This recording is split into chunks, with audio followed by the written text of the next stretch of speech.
the call to prayer over Jerusalem, echoing over what are normally packed streets, now nearly empty. Salamat Wali says he comes to his shop only for a change of scenery, because no one is buying anything, he says.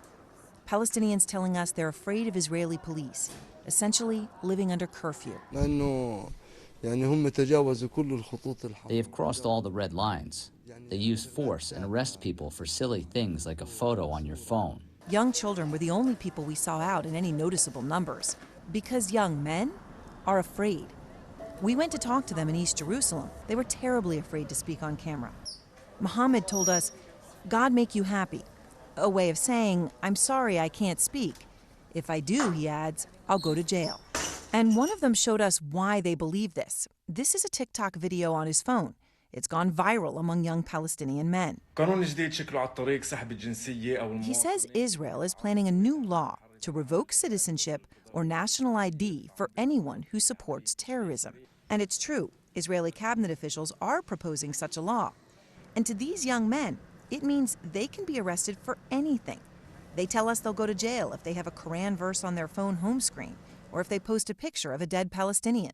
We looked up the current Israeli law.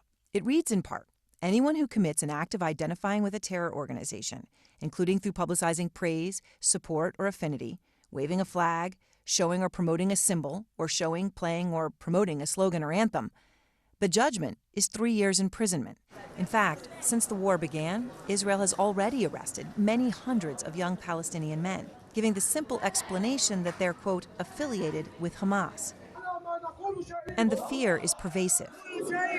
One young man named Faisal was afraid of arrest. He told us he was recently released from 18 months in prison after he says he was arrested at a protest near Jerusalem's Al-Aqsa Mosque. One group of young men told us they've been beaten by police along this wall at the bottom of their street. But the men were hospitable to us. Some gave us water and refused to take money, even though they say there is no business, no money, no livelihood for them now. The situation is scary. Everyone is afraid. Young people, they have passion. They're not happy with the situation. They say, this is our country.